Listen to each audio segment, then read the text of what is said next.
ബിസ്മില്ലാഹിർ റഹ്മാനിർ റഹീം നഹ്മദുഹു വനുസല്ലി അലാ റസൂലിഹിൽ കരീം അമ്മാ ബഅദ്. കഴിഞ്ഞ ആയത്തുകളിൽ അല്ലാഹു സുബ്ഹാനഹു വ തആല ഇബ്ലീസ് അഹങ്കാരം കാരണത്താൽ ആദം നബി അലൈഹിസ്സലാമിൻ്റെ മുമ്പിൽ സുജൂദ് ചെയ്യാത്ത കാര്യം അറിയിച്ചിരുകയുണ്ടായി. തുടർന്നുള്ള ആയത്തുകളിൽ ഈ അഹങ്കാരത്തിൻ്റെ പേരിൽ അല്ലാഹു തആല ഇബ്ലീസിനെ ശപിച്ച കാര്യമാണ് അറിയിക്കുന്നത്. قال فاخرج منها فإنك رجيم. അള്ളാഹു പറഞ്ഞു, നീ ഇവിടെ നിന്നും പോവുക, തീർച്ചയായും നീ ആട്ടി ഓടിക്കപ്പെട്ടവനാണ്. وإن عليك اللعنة إلى يوم الدين. പ്രതിഫല ദിവസം വരെ നിന്റെ മേൽ ശാപമുണ്ടാകുന്നതാണ്. قال رب فأنظرني إلى يوم يبعثون. അവൻ പറഞ്ഞു, ജനങ്ങളെ യാത്രയാക്കപ്പെടുന്ന ദിനം വരെ എന്നെ അവശേഷിപ്പിക്കണമേ. قال فإنك من المنظرين. അള്ളാഹു പറഞ്ഞു, നീ അവശേഷിപ്പിക്കപ്പെടുന്നവനാകുന്നു. ഇലാ യൗമിൽ വഖ്തിൽ മഅലൂം. അതായത് അറിയപ്പെട്ട ദിനത്തിൻ്റെ സമയം വരെ. ഖാല റബ്ബി ബിമാ അഗ്വൈതനി ലഉസയ്യിനന്ന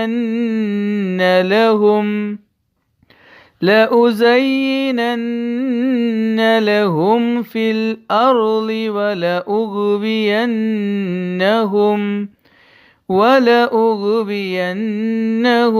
അജ്മഈൻ. അവൻ പറഞ്ഞു, രക്ഷിതാവേ, നീ എന്നെ വഴികെടുത്തിയതിനാൽ ഭൂമിയിൽ അവർക്ക് ഞാൻ തിന്മകൾ അലങ്കരിച്ച് കാണിക്കുന്നതും അവർ എല്ലാവരെയും വഴികെടുത്തുന്നതുമാണ്. ഇല്ലാ ഇബാദക മിൻഹുമുൽ മുഖ്ലസീൻ.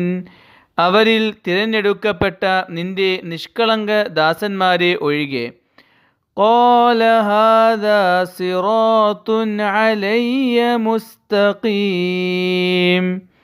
അള്ളാഹു പറഞ്ഞു, ഇത് എന്നിലേക്ക് എത്തിച്ചേരുന്ന നേരായ മാർഗമാണ്. ഇന്ന ഇബാദി ലൈസ ലക അലൈഹിം സുൽത്താനുൻ ഇല്ലാ മനിത്തബഅക മിനൽ ഗാവീൻ. എൻ്റെ ദാസന്മാരുടെ മേൽ നിനക്ക് യാതൊരു അധികാരവുമില്ല, എന്നാൽ വഴികെട്ടവരിൽ നിന്നും നിന്നെ പിൻപറ്റിയവരൊഴികെ. കഴിഞ്ഞ ക്ലാസ്സിൽ നാം മനസ്സിലാക്കുകയുണ്ടായി, അള്ളാഹു സുബ്ഹാനഹു വ തആല ആദം നബി അലൈഹിസ്സലാമിനെ സൃഷ്ടിക്കുകയും എല്ലാവരോടും ആദം നബി അലൈഹിസ്സലാമിനെ മുമ്പിൽ സുജൂദ് ചെയ്യാനായി കൽപ്പിക്കുകയും ചെയ്തു. എല്ലാവരും, എല്ലാ മലക്കുകളും സുജൂദ് ചെയ്തെങ്കിലും ഇബ്ലീസ് സുജൂദ് ചെയ്യുന്നതിൽ നിന്നും വിസമ്മതിച്ചു. അള്ളാഹുവിൻ്റെ മുമ്പിൽ ന്യായീകരിക്കുകയും അഹങ്കാരം കാരണത്താൽ തന്നേക്കാൾ താഴ്ന്ന ഒരാളുടെ മുമ്പിൽ താനൊരിക്കലും സുജൂദ് ചെയ്യുന്നതല്ല എന്ന് പറയുകയും ചെയ്തു. അതേപറ്റി വ്യക്തമായി കഴിഞ്ഞ ക്ലാസ്സിൽ നാം മനസ്സിലാക്കിയതാണ്. ഇപ്പോൾ നാം ഓതിയ ആയത്തുകളിലൂടെ അള്ളാഹു സുബ്ഹാനഹു വ തആല ശൈത്താൻ്റെ ഈ അഹങ്കാരം കാരണത്താൽ എന്നേക്കും ശൈത്താൻ ശപിക്കപ്പെട്ടവനായെന്നും മലക്കളോടൊപ്പം അള്ളാഹു സഹവസിക്കാൻ നൽകിയ ഭാഗ്യം ഈ ഒരു പ്രവർത്തനം കാരണമായി ഷെയ്ത്താൻ നഷ്ടപ്പെടുകയും സ്വർഗത്തിൽ നിന്നും ഷെയ്ത്താൻ പുറത്താക്കപ്പെടുകയും ചെയ്തു എന്ന കാര്യവും അറിയിക്കുകയാണ്.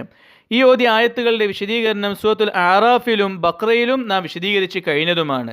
അള്ളാഹുവിൻ്റെ കൽപ്പന അനുസരിക്കാതെ അഹങ്കരിച്ചപ്പോൾ അള്ളാഹു സുബ്ഹാനഹു വ തആല ഷെയ്ത്താനെ ശപിക്കുകയും ഷെയ്ത്താനോട് സ്വർഗത്തിൽ നിന്നും പുറത്തു പോകാനായി കൽപ്പിക്കുകയും ചെയ്തു. എന്നിട്ട് അള്ളാഹു പറയുകയും ചെയ്തു, കാലാകാലം ഈ ശാപം നിന്റെ മേൽ ഉണ്ടാവുന്നതാണ്.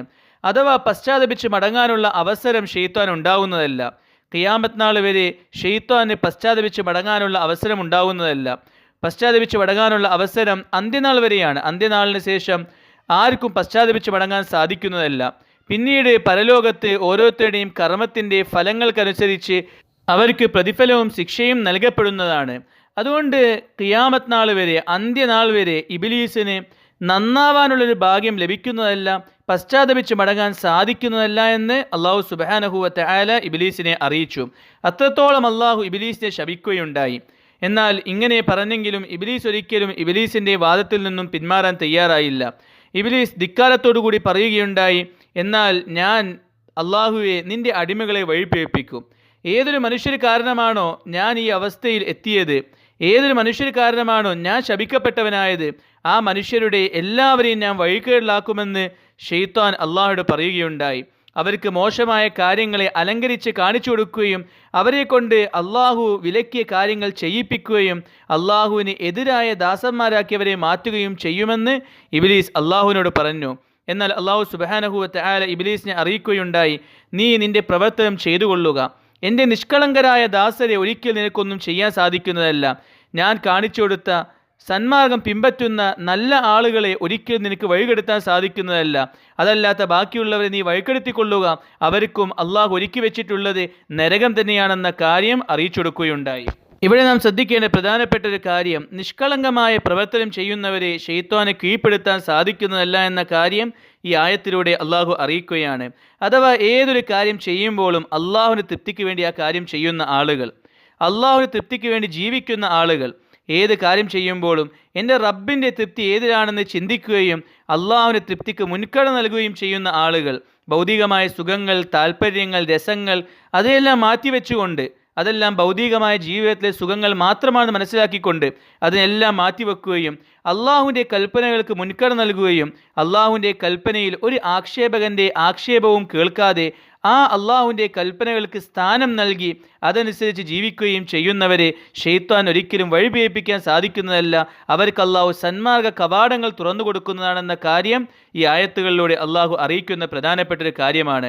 എന്നിട്ട് തുടർന്നുള്ള 2 ആയത്തുകളിൽ അള്ളാഹു തആല ഇബ്ലീസിനും ഇബ്ലീസിനെ പിൻപറ്റിയ ആളുകൾ, ഇബ്ലീസ് കാണിച്ചു കൊടുക്കുന്ന മോശമായ മാർഗത്തെ പിൻപറ്റി ജീവിതം നശിപ്പിച്ച ആളുകൾ അവർക്ക് നരകമായിരിക്കുമെന്ന കാര്യം അറിയിക്കുകയാണ്.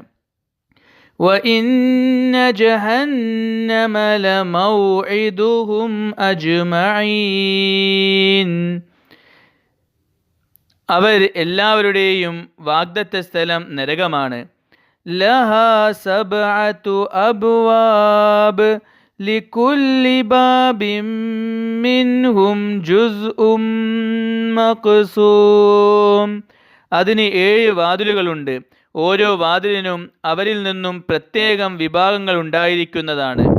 ഈ ആയത്തുകളിലൂടെ അള്ളാഹു സുബ്ഹാനഹു വ തആല ഇബ്ലീസിനെ പിൻപറ്റിയ ആളുകൾ എപ്രകാരം ഇബ്ലീസിനെ അള്ളാഹു നരകത്തിലിടുമോ അതുപോലെ അവരെയും അള്ളാഹു നരകത്തിലിടുന്നതാണെന്ന കാര്യം അറിയിക്കുകയാണ്. ദുനിയാവിൽ അള്ളാഹുവിനെ അനുസരിക്കാതെ ഇഷ്ടമുള്ളതുപോലെ ജീവിക്കുന്നവർക്ക് അള്ളാഹു കത്തിക്കാലിന് നരകം തയ്യാറാക്കി വെച്ചിട്ടുണ്ട്. ഇവിടെ അള്ളാഹു താൽ നരകത്തെ വിശേഷിപ്പിച്ചുകൊണ്ട് പറഞ്ഞു, നരകത്തിന് 7 കവാടങ്ങളുണ്ട്. ഇതിനെ വിശദീകരിച്ചുകൊണ്ട് പണ്ഡിതന്മാർ പറഞ്ഞു, 7 കവാടങ്ങളിലൂടെ വ്യത്യസ്ത പാപങ്ങൾ ചെയ്തവരെയാണ് അള്ളാഹു പ്രവേശിപ്പിക്കുക. അതിൽ ചില കവാടങ്ങളുടെ ശിക്ഷ മറ്റു ചില കവാടങ്ങളെക്കാൾ കൂടുതലാണ്. അതുകൊണ്ട് തന്നെ ഓരോരുത്തരുടെ പാപത്തിൻ്റെ അളവനുസരിച്ച് അവരെ പ്രവേശിപ്പിക്കുന്ന കവാടങ്ങളും വ്യത്യസ്തമാകുന്നതാണ്. കൂടുതൽ ഭീകരമായ ഗൗരവമുള്ള പാപം ചെയ്തവരെ ഒരു കവാടത്തിലൂടെ ആയിരിക്കും പ്രവേശിപ്പിക്കുക. ചെറിയ പാപങ്ങൾ ചെയ്ത ആളുകളെ മറ്റ് കവാടത്തിലൂടെയായിരിക്കും പ്രവേശിപ്പിക്കുക. ഇങ്ങനെ ഓരോരുത്തരുടെ പാപത്തിൻ്റെ അളവനുസരിച്ചും ചെയ്ത പാപങ്ങളുടെ ഗൗരവം നോക്കിക്കൊണ്ടും കവാടങ്ങൾ വ്യത്യസ്തമാകുന്നതാണ്. അങ്ങനെ 7 കവാടങ്ങൾ നരകത്തിന് ഉണ്ടായിരിക്കുമെന്ന് അള്ളാഹു സുബ്ഹാനഹു വ തആല ഈ ആയത്തിലൂടെ അറിയിക്കുകയാണ്. ചില പണ്ഡിതന്മാർ ഈ 7 കവാടങ്ങൾ കൊണ്ടുള്ള ഉദ്ദേശം നരകത്തിലെ 7 തട്ടുകളാണെന്നും പറയുന്നുണ്ട്. 7 തട്ടുകളിൽ ഏറ്റവും അടിയിലെ തട്ട് ഏറ്റവും ശിക്ഷ കൂടിയതായ തട്ടുകളായിരിക്കും. അതുകൊണ്ട് ഏറ്റവും അടിയിലെ തട്ടിൽ ഏറ്റവും പാപം ചെയ്തവരായിരിക്കും ഉണ്ടാവുക. മുനാഫിക്കീങ്ങളെ പറ്റി പറഞ്ഞു, മുനാഫിക്കീങ്ങൾ നരകത്തിൻ്റെ ഏറ്റവും അടിത്തട്ടിലായിരിക്കും. കാരണം അവർ ഏറ്റവും വലിയ പാപം ചെയ്തവരാണ്. അവർ നിഷേധം പ്രവർത്തിക്കുക മാത്രമല്ല, നാവ് കൊണ്ട് മുസ്ലിമാണെന്ന് പറഞ്ഞുകൊണ്ട് മുസ്ലിമീങ്ങളെ വഞ്ചിക്കുകയും ചെയ്തു. അതുകൊണ്ട് തന്നെ അവർ നിഷേധികളാണ്, അതിനോടൊപ്പം മുസ്ലിമാണെന്ന് പറഞ്ഞുകൊണ്ട് മുസ്ലിമീങ്ങളെ വഞ്ചിക്കുന്ന നിഷേധികളാണ്. അതുകൊണ്ട് ഗൗരവം കൂടുതലാണ്. അതുകൊണ്ട് അവർ നരകത്തിന് ഏറ്റവും അടിത്തട്ടിലായിരിക്കുമെന്ന് പരിശുദ്ധ ഖുർആനിലൂടെ അള്ളാഹു അറിയിച്ചു തന്നു. ഇങ്ങനെ ഓരോരുത്തരുടെ പാപത്തിൻ്റെ അളവനുസരിച്ച് നരകത്തിൻ്റെ തട്ടുകൾ വ്യത്യാസമാകുന്നതാണ്. നരകത്തിൻ്റെ 7 കവാടങ്ങൾ കൊണ്ട് ഉദ്ദേശം 7 തട്ടുകളാണെന്ന് ചില പണ്ഡിതന്മാർ അഭിപ്രായപ്പെട്ടിട്ടുണ്ട്. മറ്റു ചില പണ്ഡിതന്മാർ പറഞ്ഞു, നരകത്തിൻ്റെ 7 തട്ടുകൊണ്ടുള്ള ഉദ്ദേശം ഖുർആനിൽ നരകത്തിനായി അള്ളാഹു ഉപയോഗിച്ച 7 നാമങ്ങളാണ്. അള്ളാഹു തആല പരിശുദ്ധ ഖുർആനിൽ 7 നാമങ്ങളിൽ നരകത്തെ പരിചയപ്പെടുത്തിയിട്ടുണ്ട്. ഒന്ന്, ജഹീം എന്ന പേരിൽ നരകത്തെ പരിചയപ്പെടുത്തിയിട്ടുണ്ട്. ശക്തമായ തീയുള്ള സ്ഥലമെന്നാണ് ജഹീമിൻ്റെ അർത്ഥം. സഈർ എന്ന പേരിൽ നരകത്തെ പരിചയപ്പെടുത്തിയിട്ടുണ്ട്. സഈർ എന്ന് പറയുകയാണെങ്കിൽ നല്ല ജ്വാലയുള്ള തീയുള്ള സ്ഥലമെന്നാണ് അർത്ഥം. അപ്പം ഒരു കവാടം എന്നുള്ളത് ശക്തമായ ചൂടുള്ള കവാടമാണ്, മറ്റ് കവാടം എന്നുള്ളത് ജ്വാല കൂടിയതായ കവാടമാണ്. മറ്റൊരു സ്ഥലത്ത് അള്ളാഹു തആല നരകത്തെ ലള എന്ന പേരിൽ പരിചയപ്പെടുത്തി. ലള എന്ന് പറയുകയാണെങ്കിൽ ആളിക്കത്തുന്ന തീയുള്ള സ്ഥലമെന്നാണ് അർത്ഥം. മറ്റൊരു സ്ഥലത്ത് സക്കർ എന്ന പേരിൽ അള്ളാഹു തആല നരകത്തെ പരിചയപ്പെടുത്തി. സക്കർ എന്ന് പറയുകയാണെങ്കിൽ ശക്തമായ ചൂടിനെ അറിയിക്കുന്നു. ശക്തമായ ചൂടുള്ള സ്ഥലത്തിനാണ് സക്കർ എന്ന് പറയുന്നത്. അഞ്ചാമതായി അള്ളാഹു തആല നരകത്തിന് ഉപയോഗിച്ചൊരു വാക്കാണ് ജഹന്നം എന്ന വാക്ക്. ഈ വാക്കിലൂടെ നരകത്തിൻ്റെ ആഴം അറിയിക്കുന്നുണ്ട്. എത്രത്തോളം ആഴം കൂടുമോ അത്രത്തോളം ചൂടും കൂടുന്നതാണ്. ആഴം കൂടുന്നതനുസരിച്ച് അവിടെയുള്ള തീ, ജ്വാല എല്ലാം കൂടും. ആ സ്ഥലത്തെ ചൂടും അത് കാരണമായി കൂടുന്നതാണ്. മറ്റൊരു സ്ഥലത്ത് അള്ളാഹു നരകത്തെ ഹുത്തമ എന്ന പേരിൽ പരിചയപ്പെടുത്തിയിട്ടുണ്ട്. തകർത്ത് കളയുന്നത് എന്നാണ് ഹുത്തുമയുടെ അർത്ഥം. നരകവാസികളെ തകർത്ത് കളയുന്നതാണ്. അത്രയും വലിയ ശിക്ഷയായിരിക്കും നരകത്തിന് എന്ന് അതിലൂടെ അറിയിക്കുന്നു. ഏഴാമതായി അള്ളാഹു നരകത്തിന് ഉപയോഗിച്ചൊരു വാക്കാണ് ഹാവിയ എന്ന വാക്ക്. മുകളിൽ നിന്നും താഴോട്ട് ഇടപെടുന്ന സ്ഥലത്തിനാണ് ഹാവിയ എന്ന് പറയുക. നരകത്തിൻ്റെ മുകളിൽ നിന്നും താഴോട്ട് നരകവാസികളെ ഇടപെടുന്നതാണ്. ഇതും നരകത്തിൻ്റെ ശക്തമായ ശിക്ഷയെ അറിയിക്കുന്നു. നരകത്തിനായി ഉപയോഗിച്ച ഈ 7 പേരുകളാണ് നരകത്തിൻ്റെ 7 കവാടങ്ങളെന്ന് ചില പണ്ഡിതന്മാർ അഭിപ്രായപ്പെടുന്നുണ്ട്. ചുരുക്കി പറയുകയാണെങ്കിൽ ശക്തമായ ശിക്ഷയുള്ള സ്ഥലമാണ് നരകമെന്നുള്ളത്. ഓരോരുത്തരുടെ പാപത്തിൻ്റെ അളവനുസരിച്ച് അവരെ ഓരോ കവാടങ്ങളിലൂടെ പ്രവേശിപ്പിക്കപ്പെടുന്നതാണ്. നരകം വിശാലമാണ്, പാപികൾക്ക് കഠിനമായ ശിക്ഷ ലഭിക്കുന്ന സ്ഥലമാണ്. അതുകൊണ്ട് ഷെയ്ത്താനെ പിൻപറ്റിയവർക്കും ശക്തമായ ശിക്ഷ ലഭിക്കുന്ന നരകം അള്ളാഹു തയ്യാറാക്കിയിട്ടുണ്ടെന്ന കാര്യം ഈ ആയത്തുകളിലൂടെ അള്ളാഹു അറിയിക്കുകയാണ്. ചുരുക്കി പറയുകയാണെങ്കിൽ ഈ ആയത്തുകളിലൂടെ അള്ളാഹു സുബ്ഹാനഹു വ തആല മനുഷ്യരെ അറിയിക്കുകയാണ്, നിങ്ങൾ ഒരിക്കലും പാപകർമ്മങ്ങൾ ഏർപ്പെടാൻ പാടില്ല. അത് ഷെയ്ത്താൻ്റെ വഞ്ചനയാണ്. നിങ്ങളുടെ ശത്രുവാണ് ഷെയ്ത്താൻ എന്നുള്ളത്. അവൻ്റെ വഞ്ചനയിൽ അകപ്പെടുകയാണെങ്കിൽ ദുന്യാവിലെ കുറഞ്ഞ കാല സുഖം മാത്രമാണ് നിങ്ങൾക്ക് അതുകൊണ്ട് ലഭിക്കുക. കാലാകാലം പരലോകത്ത് പരാജയമായിരിക്കും ഉണ്ടാവുക. പരലോകത്ത് ഈ ഇബ്ലീസ് ഒരിക്കലും നിങ്ങളെ സഹായിക്കാൻ ഉണ്ടാവുന്നതല്ല. ആ ഇബ്ലീസ് തന്നെ നഷ്ടവാളിയായി തീരുന്നതാണ്. അതുകൊണ്ട് അള്ളാഹുവിനെ അനുസരിച്ച് ജീവിക്കുക എന്ന കാര്യം ഈ ആയത്തിലൂടെ അള്ളാഹു തആല അറിയിക്കുകയാണ്. അള്ളാഹു തആല പരിശുദ്ധ ഖുർആൻ മനസ്സിലാക്കാൻ തൗഫീഖ് നൽകുമാറാകട്ടെ. വാഖിറു ദഅ്വാന അനിൽ ഹംദുലില്ലാഹി റബ്ബിൽ ആലമീൻ.